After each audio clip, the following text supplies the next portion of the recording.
আসসালামু আলাইকুম। আমি নিউজ ভাঙ্কা কোম্পানি থেকে সোবাহান বলছি। আশা করি কেউ কানে কোনো ঠাড়া পড়ে না। খবরের শুরুতেই রয়েছে শিরোনামের আগে একটা পান খাইয়ে এলো। গতকাল এক বিদেশি বেটা বউয়ের সাথে বাদামালার পট, মশার কামড়ে জাতিসেপে ডেঙ্গু। এবার শুনবেন বিস্তারিত। ট্যাংজংয়ের সাথে ভারতের মোদি থাপড়াথাপড়ির ঘটনার কারণে সব ধরনের আমদানি এবং রপ্তানি বন্ধ হয়ে গেছে ভারতের সাথে চায়নার। ডাক্তারি পরামর্শ না মেনে সিগারেট খাওয়ায় 2 বান্দরের মৃত্যু। গতকাল এক বিদেশি বেড়ার বউকে নিয়ে বাদামালার পট, মশার কামড়ে জাতিসেপের মৃত্যু। সবশেষে রয়েছে আবহাওয়ার খবর। আমরা এখন যুক্ত হব ডিপজল হোসেন দীপুর সাথে, যে রয়েছে কেষ্টকাঠি। হ্যাঁ দীপু, তুমি আমাদের কেষ্টকাঠির আবহাওয়ার অবস্থাটা দেখাও। হ্যাঁ, তুমি আমাদের কথা শুনতে পাচ্ছ? জি সোবাহান, আমি আমার কথা শুনতে আছি। আমি কেষ্টকাঠির যে অবস্থা এখন দেখতে আছি সোবাহান, এখানের মানুষ আমার মনে হয় না 2-1 সপ্তাহ টিকবে বুঝলা। আমি এখানে এক কাকুরে দেখলাম যে কাকু খাতার কম্বল ঘরের ভিতরে বাড়ি করিয়া, ক্যামেরা ঠিক করিয়া দাও, তোর ক্যামেরা কাফেকা।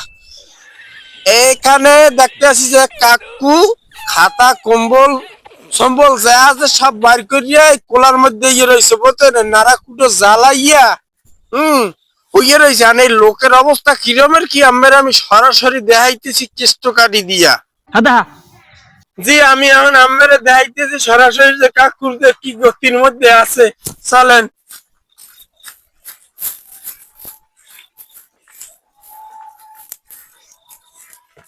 কাকু কাকু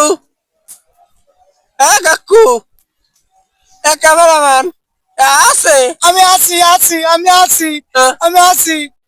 আছেন বাবা? আমি আইছিলাম এই নিউজ বাংলা কোম্পানি থেকে। আমি একজন সাংবাদিক, বুঝলেন। এখন এই আমাদের গ্রামের যে অবস্থা দেখতে পেলাম, আমি নিজেও কাবাকাবির ভিতর দিয়ে আসি। বাবা, আমের গতিটা কিন্তু আমার কইবেন, আমি কোলার মধ্যে হইয়ে রয়েছেন কা? বাবা, আমার ঘরে থাকা যায় না, আমার ঘরটা ডিপ ফ্রিজ হয়ে গেছে। তা বাবা, ডিপ ফ্রিজ হইয়ে দেওয়ার মাইনেটা কিন্তু আমার কইবেন। বাবা, মগ এই গ্রামে প্রতি বছর এই অবস্থাই হয়। নিত্য প্রবাহ আসছে বাবা। কাকু, ওটা সত্য প্রবাহ হবে, এটা নিত্য প্রবাহ না। বাবা, তুমি এখন যাও, আমি এখন মুড়ে দিমু। ঠিক আছে, আমার পিঠ একালে ঠান্ডা হয়ে গেছে। তুমি এখন চললে চাইলে যাইতে পারো, তুমি যাও।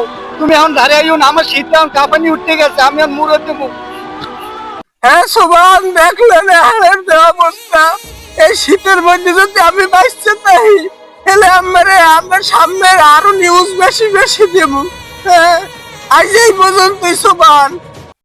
দর্শক, আপনারা দেখলেন আমাদের দীপুর অবস্থাও খুব খারাপ। এই শীতের মধ্যে আর খবর দেখানো সম্ভব না। আপনারা খবর দেখবেন 34 মাইশিয়া ঠাড়া বাড়া রোদ্দুরের মধ্যে। এই বলে খবর আমি শেষ করছি। আল্লাহ হাফেজ।